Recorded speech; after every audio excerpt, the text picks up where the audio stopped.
భోగాపురం విమానాశ్రయంపై రైతులు తమ అభిప్రాయాన్ని మార్చుకున్నారు. విమానాశ్రయం స్వయంగా పరిశీలించిన రైతులు తమకున్న అనుమానాలు నివృత్తి చేసుకున్నారు. ఇన్నాళ్లు వద్దనుకున్న కార్గో విమానాశ్రయాన్ని ఇకపై ఆహ్వానిస్తున్నట్లు రైతులు స్పష్టం చేశారు. విమానాశ్రయాన్ని వజ్రపు కొత్తూరు మండలాలకు చెందిన స్థానికులు రైతులు పరిశీలించారు. Palasa MLA Gouthu Sirisha, collector Swapnil Dinakar, revenue అధికారులు సైతం ఈ కార్యక్రమాల్లో భాగస్వామ్యమయ్యారు.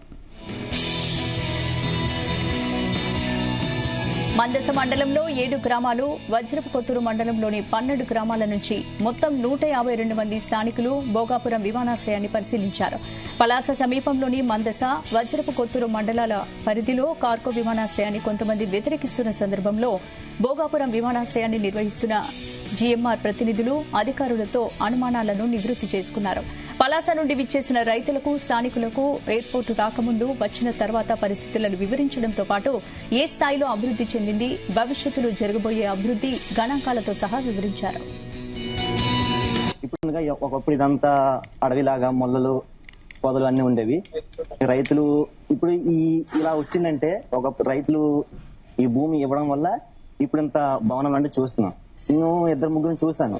వాళ్ళు భూమి పోయింది, వాళ్ళ ఇల్లు పోయాయి. కాబట్టి వాళ్ళు పోగా ఇక్కడ వాళ్ళకి జాబ్ ఆపర్చునిటీ వచ్చింది. ఎంతో కొంత నెలకి కొంత శాలరీ ఇస్తున్నారు అని చేస్తున్నారు. ఒకప్పుడు ఎయిర్పోర్ట్ అంటే ఒక దిల్లా చూసేవాడిని. ఇప్పుడు అలా కాదు. ఇక్కడ చూసిన తర్వాత మా ఊర్లో ఎయిర్పోర్ట్ వస్తే చాలా హ్యాపీగా ఫీల్ అవుతున్నాను ఇప్పుడు. ఎందుకంటే ఇక్కడ చూసిన తర్వాత ఈ జాబ్ తర్వాత ఇవన్నీ చూస్తుండగా చాలా హ్యాపీగా ఫీల్ అవుతున్నాను. ఈ టికెటింగ్ కౌంటర్స్ మీరు కూడా చూడొచ్చు. అక్కడికి వాళ్ళకి జాబ్ ఇచ్చారు. సో మాక్సిమం లోకల్స్ కి జాబ్ ఇచ్చారు.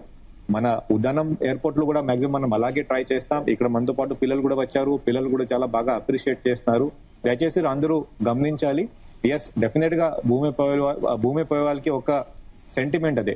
బట్ కానీ మన అభివృద్ధి రావాలి, డెవలప్మెంట్ రావాలి అయితే ఖచ్చితంగా కొంతమంది త్యాగం చేస్తేనే ఆ డెవలప్మెంట్ వస్తుంది. ఆ త్యాగం చేసిన వాళ్ళకి మనం ఖచ్చితంగా వాళ్ళకి మంచి జాబ్ వచ్చినట్టు, మంచి అభివృద్ధి ఆ గ్రామంకి వచ్చినట్టు ఖచ్చితంగా ఇక్కడ లాగా కూడా మన శ్రీకాకుళం ఉద్దానం ఏరియాలో మనం చేస్తాం. ఈ రోజు మీరు చూస్తున్నది మన భారతదేశంలోనే మొట్టమొదటి గ్రీన్ ఫీల్డ్ ఎయిర్పోర్ట్ గా ప్రతిష్టాత్మకంగా తీసుకుని పూర్తి చేసిన అల్లూరి సీతారామరాజు భోగాపురం ఎయిర్పోర్ట్. మా పలాసకి ఏర్పాటు చేయబోయే ఉద్దానం ఎయిర్పోర్ట్ నుండి వాటికి స్థలాలు ఇచ్చిన రైతులు, అక్కడ నుంచి కొంతమంది యువత, స్కూల్ స్టూడెంట్స్ తోని 120 మందికి ఎయిర్పోర్ట్ కి శ్రీకాకుళంలో అభివృద్ధి జరగపోవడానికి కారణం రాజకీయ నాయకులు మాత్రం కానే కాదు.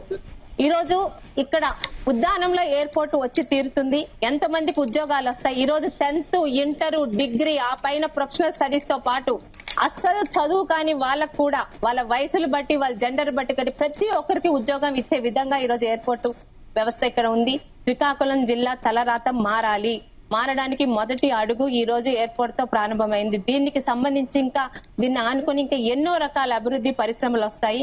అందరూ సహకరించి మన తర్వాత తరానికి వలసల తరం అని కాకుండా ఇక్కడే ఉద్యోగాలు చేసుకునేలాగా మీ అందరూ సహకరిస్తారని కోరుకుంటూ